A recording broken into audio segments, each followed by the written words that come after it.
Hello everyone, hope you all are doing well.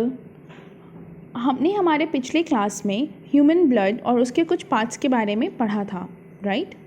तो आज हम उसके आगे के पार्ट्स के बारे में जानेंगे और समझेंगे। अगर आपको वीडियो पसंद आए तो प्लीज़ लाइक और शेयर ज़रूर करिए ताकि आपका एक शेयर किसी की मदद कर सके।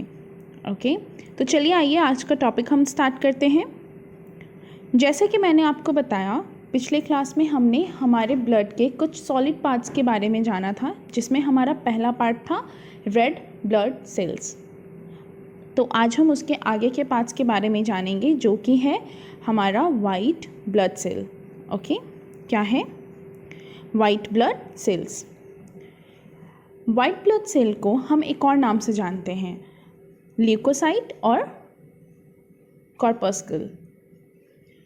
इसमें जो है होम्योग्लोबिन नहीं होता है, that is a component of the blood that lacks होम्योग्लोबिन।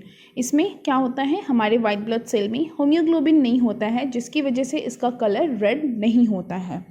Okay, और इसमें केंद्रक भी होता है and it has a nucleus. And इसकी जो कैपेबिलिटी है वो होती है हमारी बॉडी में इसका जो फंक्शन होता है वो होता है इन्फेक्शन और डिजीज़ के अगेंस्ट फाइट करना। ठीक है, इसके आगे के लाइन में जो हम पढ़ेंगे वो है कि although white cells are found in the circulation, most occur outside the circulation within tissue. Basically हमारा जो वाइट सेल्स जो है वो क्या होता है, सर्कुलेशन में मिलता है, ठीक है, पाया जाता है इनफैक्ट। लेकिन कुछ ऐसे हमारे वाइट ब्लड सेल्स होते हैं जो सर्कुलेशन में तो होते हैं लेकिन वो टिश्यूज़ के साथ होते हैं। ओके, और इनका जो काम होता है, जैसे मैंने आपको बताया, वो क्या करना होता है, इन्फेक्शन से फाइट करना होता है। ठीक है, एक लिविंग सेल्स में इनका जो प्रोडक्शन है वो हमारे एनर्जी पे डिपेंड करता है, बट कुछ बायोलॉजिस्ट के अकॉर्डिंग इनका जो जीवन काल होता है वो 2 to 4 days का होता है। इनका जो लाइफ टाइम होता है वो 2 से 4 दिन का ही होता है, और इनकी जो मृत्यु होती है वो हमारे ब्लड में ही होती है। Okay, white blood cells are also made in our bone marrow, lymph node and sometime it made in our liver or spleen too। जो वाइट ब्लड सेल होता है वो हमारे बोन मैरो में या फिर हमारे लिम्फ नोड में या कभी कभी ये हमारे लीवर और स्प्लिन में भी बनता है। ठीक है, तो हमने क्या समझा कि वाइट ब्लड सेल जो है उसका नाम ल्यूकोसाइट और कॉर्पस्कल्स भी है। ओके, इसमें होम्योग्लोबिन नहीं होता है और इसमें क्या पाया जाता है, न्यूक्लियस यानी केंद्रक इसमें पाया जाता है। ठीक है, बेसिकली इसका जो काम होता है वो हमारी बॉडी को इम्यून रखना होता है, ताकि वो किसी भी डिजीज़ से या किसी भी तरीके के जीवाणुओं से वो फाइट बैक कर सके। और एक और चीज़ मैं इसमें ऐड ऑन करना चाहूँगी, हमारा जो वाइट ब्लड सेल होता है वो अमीबा के साइज़ का होता है। उसका जो शेप और साइज़ होता है वो एक अमीबा की तरह होता है। ठीक है, तो आइए चलिए आगे के जो पार्ट्स हैं उसके बारे में जानते और समझते हैं। ठीक है, नेक्स्ट हमारा जो पार्ट है वो है ब्लड प्लेटलेट्स। तो ब्लड प्लेटलेट्स का क्या काम होता है? बेसिकली ब्लड प्लेटलेट्स जो होते हैं वो काफ़ी टाइनी होते हैं, मतलब काफ़ी छोटे होते हैं, और इनका काम होता है क्लॉट्स को फॉर्म करना ताकि वो हमारी ब्लीडिंग को रोक सकें। ओके, फॉर एन एग्जांपल, अगर हमारी बॉडी में कहीं पे भी हमारी बॉडी में अगर हमारे ब्लड वेसल्स अगर डैमेज हो जाते हैं तो वो तुरंत क्या करते हैं, सिग्नल भेजते हैं किसको, हमारे प्लेटलेट्स को।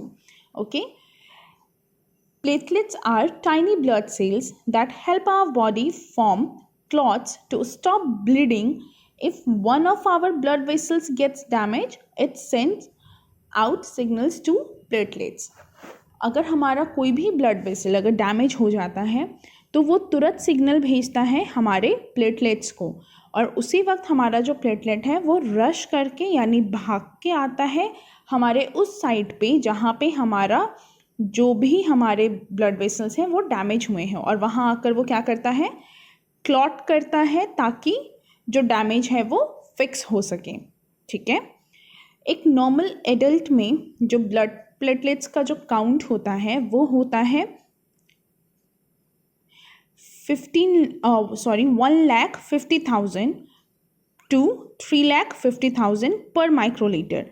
ये हमारे खून में एक नॉर्मल प्लेटलेट जो काउंट होता है वो होता है 1,50,000 to 3,50,000 एक पर माइक्रोलीटर ऑफ ब्लड में, ओके।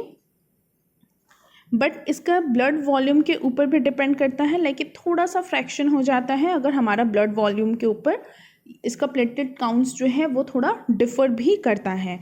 बेसिकली लाइफ टाइम जो इसका होता है, हमारे जो प्लेटलेट्स का जो लाइफ टाइम होता है वो 3 से 5 दिन का ही होता है और ये हमारे स्प्लीन में जाकर डेड हो जाता है, मर जाता है, ठीक है। नेक्स्ट हमारा जो टॉपिक है वो है ब्लड ग्रुप। तो आइए ब्लड ग्रुप के बारे में जानते और समझते हैं। अ blood type is a classification of blood based on the presence and absence of antibodies and inherited antigenic substance on the surface of red blood cells। Basically जो हमारा ब्लड ग्रुप होता है वो हमारी ब्लड टाइप को classified करता है, ठीक है। ये किसके प्रेजेंस और एब्सेंस में ये जो हमारी एंटीबॉडीज़ है या हमारे इनहेरिटेड एंटीजेंस हैं उन वो सब्सटेंस पे अगर वो हमारी बॉडी में प्रेजेंट हैं या एब्सेंस हैं, उन सारी चीज़ों पे ये हमारे ब्लड ग्रुप्स जो हैं वो डिफ़र करते हैं। मैंने यहाँ पे एक चार्ट बनाया है जिसमें मैंने आपको ये समझाने की कोशिश की है कि अगर पेरेंट्स का ब्लड टाइप, मान लीजिए अगर पेरेंट्स का ब्लड टाइप ए और ए है, मदर का भी ब्लड ए है और फादर का भी ब्लड ए है, तो पॉसिबिलिटीज़ होती हैं कि जो उनका बच्चा होगा, जो उनकी बेबी होगी, उनका भी ब्लड जो है वो ए या ओ होगा, ठीक है। तो इसी तरीके से मैंने यहाँ पे एक चार्ट बनाया है जिसमें मैंने ब्लड ग्रुप बताए हैं कि पेरेंट्स के अगर ब्लड अगर ये हैं, ठीक है, पेरेंट्स के ब्लड्स अगर ये हैं तो पॉसिबिलिटीज़ क्या है उनके बच्चों में ब्लड ग्रुप आने की और इम्पॉसिबिलिटीज़ क्या है उनके बच्चों में ब्लड ग्रुप आने की, ओके। तो इस चार्ट को आप एक बार ध्यान से देख लीजिएगा और समझ लीजिएगा ताकि ये चीज़ें आपको भी समझ में आ जाएं। इसके आगे मैंने आपको ब्लड टाइप बताया है। Human blood is grouped into 4 types. हमारी जो ब्लड है, ह्यूमन ब्लड जो है वो 4 भाग में बटी हुई है, ठीक है। कौन कौन से भाग में? ए बी और ओ।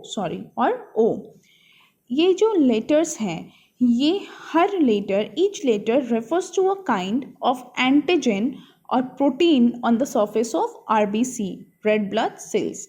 ये जो ईच लेटर है ये एक तरीके का एंटीजन और प्रोटीन रखते हैं जो कि हमारे रेड ब्लड सेल्स के सरफेस पे हमें मिलता है।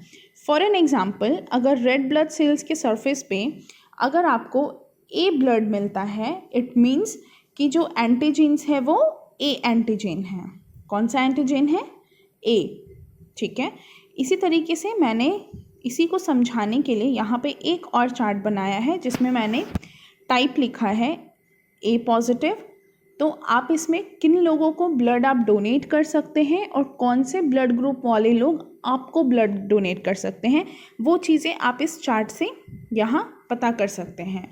मान लीजिए फॉर एन एग्ज़ाम्पल, अगर मेरा ब्लड ग्रुप बी पॉजिटिव है, ठीक है, तो मैं किनको ब्लड डोनेट कर सकती हूँ? तो मैं बी पॉजिटिव और ए बी पॉजिटिव वालों को मैं ब्लड डोनेट कर सकती हूँ, ठीक है। और अगर कभी मुझे ज़रूरत पड़े तो मैं B positive, B negative, O positive और ओ नेगेटिव के लोग मुझे ब्लड डोनेट कर सकते हैं, ठीक है।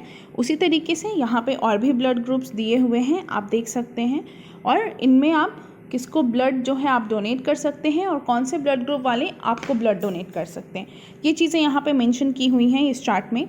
तो प्लीज़ इसको पढ़िएगा और समझने की कोशिश कीजिएगा। और इनकेस अगर आपको कुछ चीज़ें समझ में ना आए तो प्लीज़ हमारे कमेंट सेक्शन में जाकर वहाँ पे आप अपना डाउट हमें बता सकते हैं ताकि आपको वहाँ से ही सल्यूशन मिल सके, ओके। इसमें मैं एक चीज़ और ऐड करना चाहूँगी। ये जो हमारा ए पॉजिटिव है, A negative, B positive, B negative, ये चीज़ें हमें पता कैसे चलती हैं कि हमारा ब्लड ग्रुप जो है वो पॉजिटिव में है या नेगेटिव में है? ओके, इसके लिए हमें 1940 में हमारे दो साइंटिस्ट थे जिनका नाम था लैंडस्टीनर और वीनर। ये जो दो साइंटिस्ट थे इन्होंने इसके बारे में खोज किया था और इन्होंने इसको बोला था RH फैक्टर। ठीक है, इनकेस हमारे रेड ब्लड सेल्स पे RH अगर पॉजिटिव है तो हमारा अगर ब्लड ग्रुप, जैसे मेरा ब्लड ग्रुप B पॉजिटिव है, तो इट मीन्स कि मेरे जो रेड ब्लड सेल्स पे RH जो है वो पॉजिटिव है, इसलिए मेरा ब्लड ग्रुप B पॉजिटिव है। अगर मेरा RH नेगेटिव होता तो मेरा जो ब्लड ग्रुप होता वो B नेगेटिव होता। ओके, तो इसके बारे में पॉजिटिव और नेगेटिव कैसे होता है, that is called RH factor, जिसकी वजह से हमें पता चलता है कि हमारा ब्लड जो है वो पॉजिटिव है या नेगेटिव है। ओके, तो ये हमें किसने बताया था? लैंडस्टीनर और वीनर ने हमें 1940 यानी 1940 में हमें इसके बारे में बताया था। Okay, so thank you so much, thanks a lot. आज हमारा ये जो ह्यूमन ब्लड है, ये चैप्टर हमारा आज यहीं पे ख़त्म होता है। So thanks a lot, please stay safe, stay healthy और stay aware. Thanks a lot.